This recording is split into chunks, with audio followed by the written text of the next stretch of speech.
Torch the place, Joey suggested helpfully, a wry smile playing on his lips.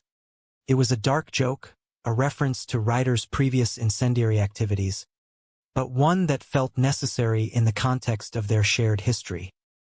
Yes, Rhonda agreed firmly. It was one little single alarm fire. She was trying to downplay the incident, to minimize the severity of Ryder's actions. It was a common reaction, a desire to protect the child from the consequences of his own pain. At his old house, the week his dad ran off, Joey reminded her gently, his voice soft. He understood the context, the deep well of anger and betrayal that had fueled Ryder's destructive impulse. He was angry. He just stacked 20 of his dad's suits on the driveway, added some top-shelf cognac and lit them up.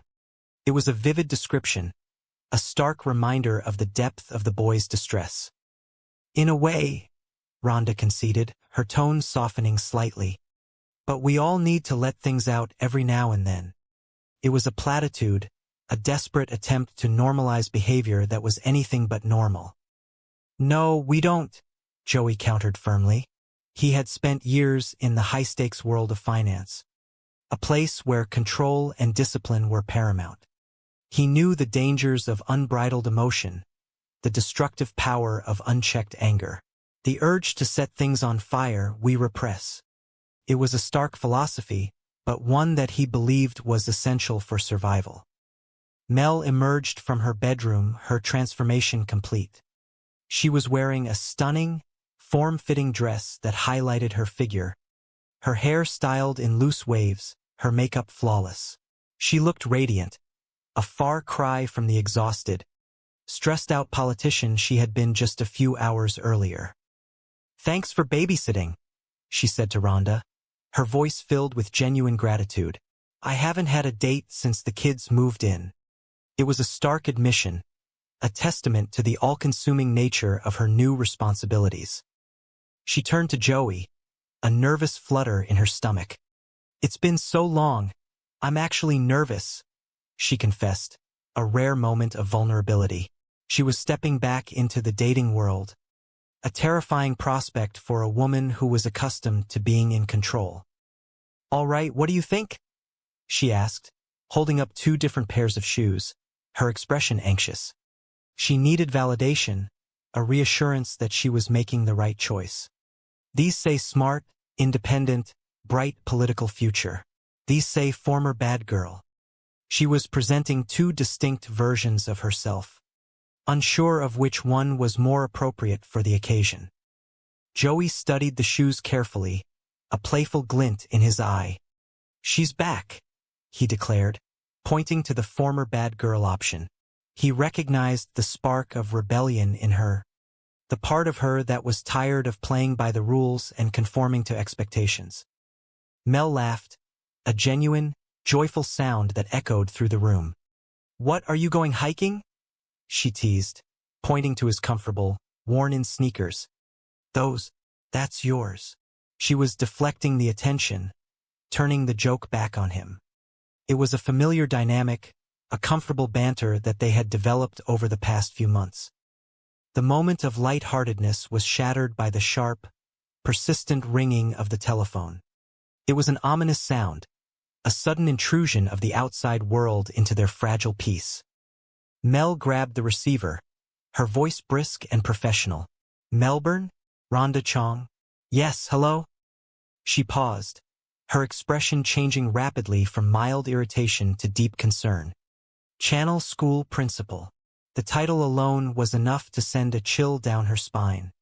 A call from the principal was never a good sign, especially when it involved Lennox. "She did what?" Mel demanded, her voice rising in disbelief. "What did she do?"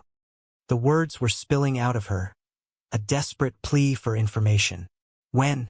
Where? Really? Today?" She was struggling to process the news, the sheer audacity of the alleged act. "Lennox did that," she repeated, her voice flat, the reality of the situation finally beginning to sink in.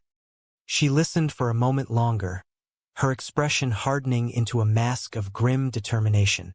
"Liz, I find that hard to believe. It was an automatic response, a desperate attempt to deny the undeniable. No, she didn't tell me, Mel continued, her voice tight with frustration. It's not at all typical. She was grasping at straws, trying to find an explanation, an excuse, anything to mitigate the damage. Of course I believe you, she relented, her tone heavy with resignation. I know when something's serious. This was serious. This was a crisis that could not be ignored or downplayed. It is really serious, she affirmed, her voice solemn. I'm really sorry that this happened. It was a genuine apology, a heartfelt expression of regret for the chaos her family was causing. I'll talk to Mel, but I'm telling you, this couldn't have happened, she concluded, her voice laced with denial. She hung up the phone, the silence in the room suddenly deafening. She turned to Joey, her expression a mix of anger, disbelief, and profound exhaustion. The date, the carefully chosen outfit, the fleeting moment of anticipation. All of it was gone, replaced by the grim reality of a crisis that demanded her immediate attention. Guess what? She announced, her voice hollow. Today at school, Lennox handed out flyers containing an original poem, rhyming her principal's name in a creative way that didn't go over well with Ms. Lunt. The words hung in the air, a stark summary of a disastrous event. It was a classic teenage rebellion, an act of defiance designed to provoke a reaction. And it had succeeded spectacularly. Not to send up a flare, but there's a possibility Channel 5 has a story, Joey remarked, his tone mild but urgent. He was already calculating the fallout, analyzing the potential damage to her political career. A scandal involving her niece was the last thing she needed right now. Are you sure? Mel asked, her voice trembling slightly. The thought of her family's private struggles becoming public fodder was terrifying. Pretty sure, Joey replied grimly. I was just on the air, live, denying it. He had tried to run interference to minimize the damage, but the story was already out there, spreading rapidly through the local news channels. Mel sank into a chair, the weight of the situation crashing down on her. 2 months, living with me, and she gets suspended, she whispered, her voice filled with despair. She felt like a complete failure, utterly incapable of providing the stability and guidance these children so desperately needed. Legal guardian of the year, she muttered, a bitter self-deprecation that offered no comfort. Joey stepped forward, his voice firm and decisive. Thank you, he said, accepting the sarcastic title on her behalf. He knew she was feeling overwhelmed, and he was determined to help her navigate this crisis. I keep telling you, hire somebody, an organizer, a professional. He had been advocating for outside help for weeks, arguing that the situation was too complex for her to handle alone.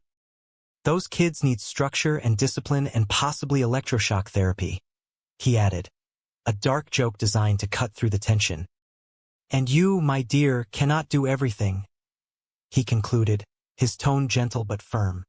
It was a truth she was deeply reluctant to accept, a fundamental challenge to her core belief that she could manage any situation through sheer force of will. Well, maybe not everything, Mel conceded reluctantly, but I can certainly do this. She was determined to prove him wrong, to show that she was capable of handling this situation, even if it meant confronting her deeply angry and resentful niece. It's just a matter of going up there and setting that girl straight, she declared, her voice filled with a false bravado. She stood up, smoothing the front of her dress, a gesture designed to project an image of calm authority. She was a politician. She knew how to handle conflict. I haven't moved yet, have I? Joey asked mildly, observing her rigid posture. He knew she was stalling, delaying the inevitable confrontation.